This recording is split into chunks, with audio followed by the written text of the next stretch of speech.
no matter what country they're in. People know what they're doing. The information that we had in the early 60s and 70s, it's common knowledge today among many, many people. They know who's doing what to whom, and they're just waiting for these guys to move, and they're going to move against them because they're not going to have any choice. And so the first move will be in that direction. Nothing will happen at this meeting that they're having. It'll be the same posturing and gobbledygook.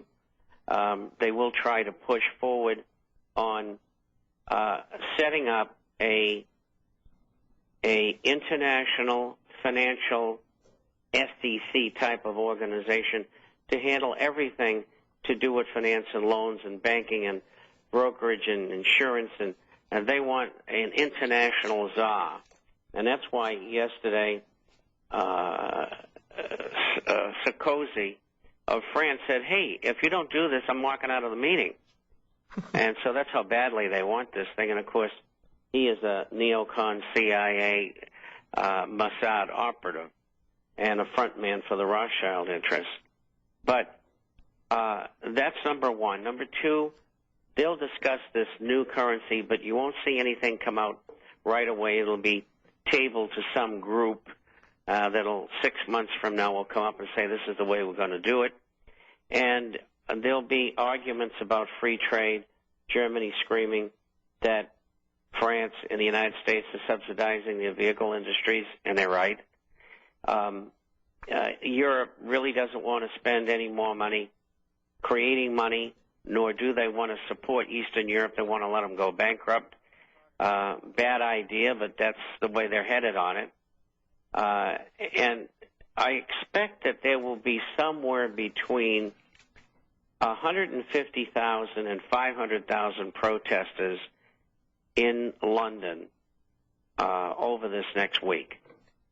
Well, and I've already seen some of the footage, Bob. Of course, they have the anarchist out there. CNN prominently displayed the signs of capitalism doesn't work. And, of course, they've all been gearing up for the agent provocateurs to get in there and cause the police to move against the as a whole. And we're talking about people from all over England coming in because they see what the problem is here, and it's the banks. But we got to bring in the anarchists to allow the police an excuse to move against all the protesters. And by and large, aside from these little anarchist groups out there that are probably funded by their MI5 over there and trained, but needless to say, they're going to make a mess out of this. People understand what the problem is. It is the banks. Now, I've recently seen George Soros. I've seen Geithner making noises about this, that, you know, we got to have another monetary unit, something that's stable. And, you know, I'm seeing the IMF right now loaning Calderon $40 billion so they can get their hooks into Mexico. I mean, it's the same old program. It's new to a lot of people. But this is the internationalist move to smash the borders, the sovereignty, bring under one umbrella an operating system, of course, to deal with terrorism, and the international institutions and global governance program, rather, identifies several of these global issues, mind you, and, geez, isn't it any surprise? Environmental issues, you know, we all got to go green. We all got to fight terrorism. The global economy and energy are also mentioned in this. And all then the states that a system of universal membership.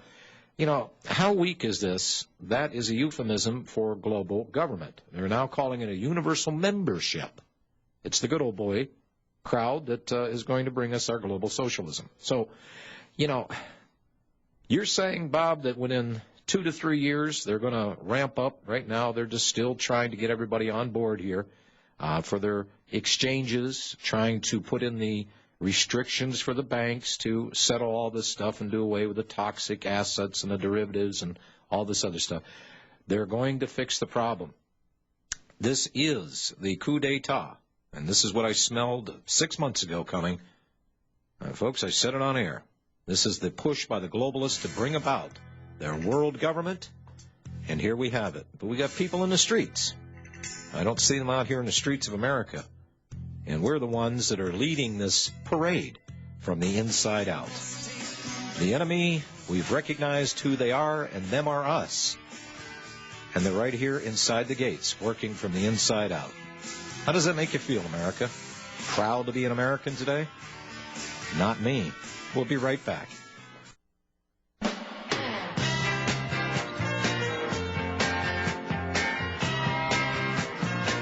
So, the program continues from the Bush White House to the Obama White House. And this project that I started out the program with here, the IIGG program, calls for the reconceptualization of national sovereignty, citing the European Union's pooling of sovereignty as a model. The CFR project recognizes that historically the United States has been resistant to the ideals of global governance. The project states among the most important factors determining the future of global governance will be the attitude of the United States. And they said, and I'm quoting the report, few countries have been as sensitive as the United States to restrictions on their freedom of action or as jealous in guarding their sovereign prerogatives. The program then states the separation of powers as stated in the Constitution, along with the United States Congress, stand in the way of the United States assuming new international obligations. And, you know, here it is, folks. I mean, it's just a handoff from the Bush White House to the Obama White House. Under the Bush administration, through the military-industrial complex, they've served the globalist interest well. Now, these global structures are now presented as the mechanism to prevent such atrocities. America's demonization is central to building a system of world governance. Pat Stewart, who is currently the director of the CFR IIGG program, is anticipating the Obama administration to seek to turn the page on what many perceive to be cowboy unilateralism, of the Bush years by embracing multilateral cooperation and rekindling these alliances and partnerships. So, here again, the Hegelian dialectic, we're going to start problems, and then we're going to demonstrate how bad they are. We're going to give you the savior, and that's going to be Barack Obama. And the issues here of the proposed budget and the fights over this to keep everybody mesmerized here in the United States with the overblown, and I'm watching the posturing by the Republicans, this overblown issue here of the Obama budget plans. Meanwhile, the Fed and the Treasury are running out the back door, Bob, with everybody's money. They're using dump trucks now. Forget the duffel bags. And what I'm seeing here, the Fed is planning a 15-fold increase in its U.S. monetary base. Read that as increasing the money supply 15-fold. So here's the deal. If you're paying $2 a loaf for a loaf of bread, guys, multiply that by 15. You may be looking at, $30, $35 for a loaf of bread. That's called inflation. And this is a subject matter that they've been absolutely scared to even talk about. So it's all being set up. Here we are. And here's the power players behind it and what their agenda is and all the other stuff for the stage play. It's fractionalizing people off, and they're fighting the wrong people. It's the international bankers behind this. Bob, how do we stop these clowns and stop them dead in their tracks? Well, it's pretty hard. They do have the reins. They have the money. They have the connectivity with their organizations. The planning has been in action for 90 years now with the CFR. We've seen recently some of the programs they've tried to shove through. They've been temporarily, at least, ineffective with the North American Union and the Amero.